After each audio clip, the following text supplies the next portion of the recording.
We're going to be getting into the mix here with Sam Stubbs, who is the CEO and founder of Simplicity. Are you there, my friend? How are you, brother? G'day, I'm good, man. How are you? Let's go. I'm super excited for the conversation. How's the long weekend going so far? Where are you and what's bubbling away? Man, I'm in Auckland and I'm taking a break from gardening, so it's not the most exciting weekend, but yeah, it's good for me, man. Good for me. I get it. You know, I've got a little note here talking about, you know, one of the things, if any of you are listening who are involved with a website called LinkedIn, which is a professional platform, Sam Stubbs is one of the leading voices in there and one of the chargers in this new world of finance, and also being able to use commerce for good. So maybe we can kick off a little bit here. As you know, recently you were talking about the next 30 years of New Zealand, how it's going to be, you know, the best and potentially greatest thing ever. So in a nutshell, Sam, why? Yeah. Let's start there.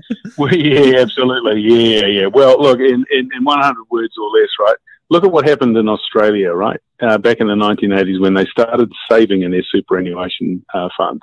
They now have $3 trillion saved, and the money was just coming in every week. Yeah, in fact, every day, tick, tick, tick. And that rising tide of money transformed Australia. You know, even though they were previously a boom-bust commodity country, you know, iron ore and gas and that, and they were swinging around on the price of commodities. Australia didn't have, until COVID, hadn't had a recession in 26 years. And the reason was because that just so much money arriving in the economy to invest it in the economy and startups and infrastructure and all that good stuff. That's just starting to happen in New Zealand now. You know, KiwiSaver was 13 years ago. It's now almost 100 billion, and the money just keeps on arriving. I think Kiwis are sort of investing at least $10 million a day now into KiwiSaver, and then you get the gains from the, you know, the market returns. It just ends up being this rising tide of money. So we go from being capital poor, you know, where everything's owned by the foreigners, to being capital rich, where we're investing in our own hood and funding our own companies. And so history tells you that we're about to go into a very, very positive time because, you know, as you know, Robett, the problems of having too much money are way better than the problems of having too little, right? Yeah, mate, you came from Wall Street. You know more about the problems of having too much money. I came from, I don't know, Christchurch, man. I'm still trying to, you know, scrap away doing my thing. But I am interested in asking you this, Sam. So you're looking at, if we're looking at basically, if it's copy-paste the formula of the time horizon of what's happened in Australia, how far behind do you think New Zealand is, or are we about to hit the cycle up of, you know, the classic hockey stick 3-year financial projections on an investment deck? Like, where do you think we are in the cycle? And how do you think this plays out? Yeah. Well, here's the thing: is I don't think it'll be a hockey stick. I think just it'll be a long, consistent underpinning of growth. So, if you look at the amount of money that gets saved in KiwiSaver, I just use one economist term for you. It's about 2.3% of GDP is what we save every year. Now, that is, we haven't done that before in our history, right? This is an unprecedented amount of saving going on, but it's just going to happen every week.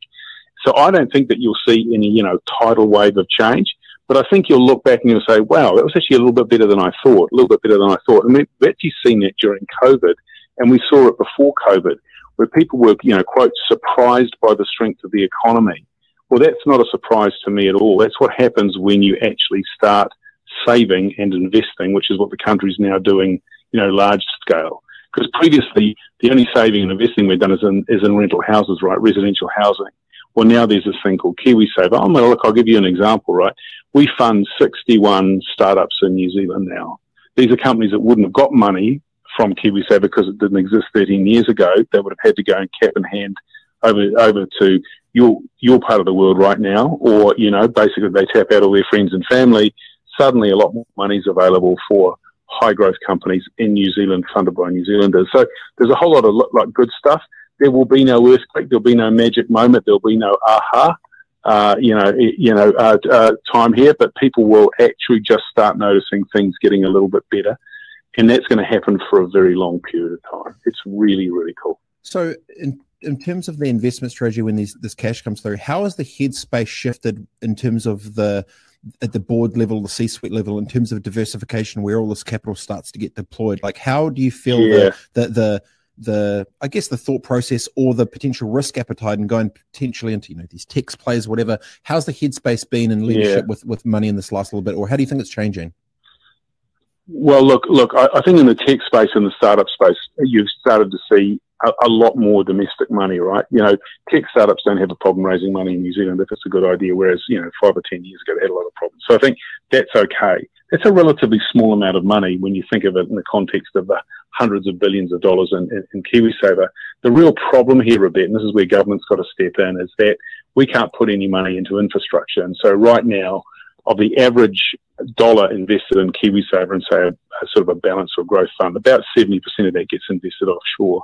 And part of that reason is there's not enough to invest in locally here. The stock market's quite small.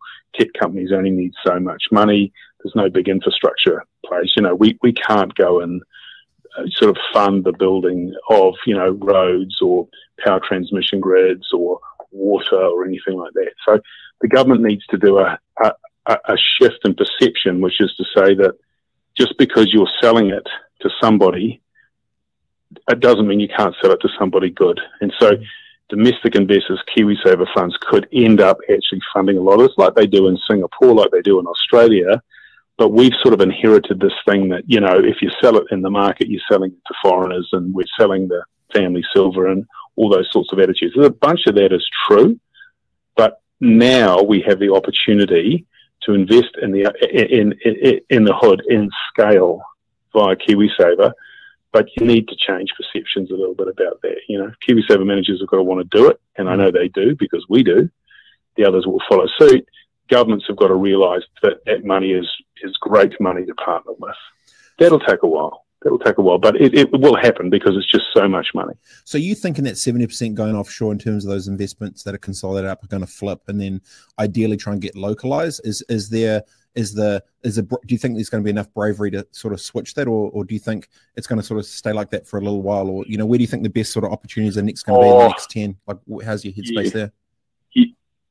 Yeah, look, you know, nothing happens in a hurry when it comes to big money, right? So it will take a while, but I think it will happen. I mean, if you look at Australia, about 50% of their superannuation funds is invested in Australia. And I mean, to put that into context, it's $1.5 trillion is 50% of it, like $1,500 billion. It's an astronomical sum of money. And if you go to a city like Brisbane, which is the same population as Auckland or close as, you'll see in Brisbane the roads are wider, the buildings are taller, the infrastructure is just a lot better, and an awful lot of that is being funded by superannuation funds. Now, the government, and this government, doesn't like the idea that they think that they can afford to do it all themselves, and God bless them, maybe they can do. But subsequent governments are going to find, I think, that the demand for infrastructure will outstrip their ability to supply it from tax revenue. You know, they won't be able to do it themselves. So they'll start looking for alternative sources of money. And when you look around, KiwiSaver is about as good as it gets, right? You know, the amazing thing about KiwiSaver is it's all New Zealanders' money. There is not a dollar of foreign money in KiwiSaver, right? It's all Kiwis savings. So it's a very large, very depoliticized, very friendly long-term pool of money. So it'll happen, mate, but it's just going to take time. But, you know, that's fine because sometimes good things take time. Now, in terms of the size of the fund, obviously it's been growing and growing. Where's it currently sitting right now, and where's most of the attention in terms of simplicity sort of heading in the next 24 months? Yeah, well, look, we're at $4.5 billion now. We were sort of 0 5 years ago, so growing really, really quickly now. What we're interested in is actually trying to use that money for good. So we're doing things like offering, you know, the lowest first home mortgage, well, very, very low rates, if not the lowest in the country. And the other thing we're getting really excited about, Robett, is affordable housing, because, you know, there's a housing crisis in this country. There's billions of dollars of KiwiSaver money that could help change that. And so what we're doing now is we're getting into what we call the large-scale build-to-rent market. So we're buying land, building homes and apartments for rent very long-term. So that you can have long-term rental as an option instead of owning, or the real problem you have with short-term rental agreements. So overseas, this is very common. Pension funds and KiwiSaver funds, superannuation funds, will typically own lots of houses and rent them very long-term.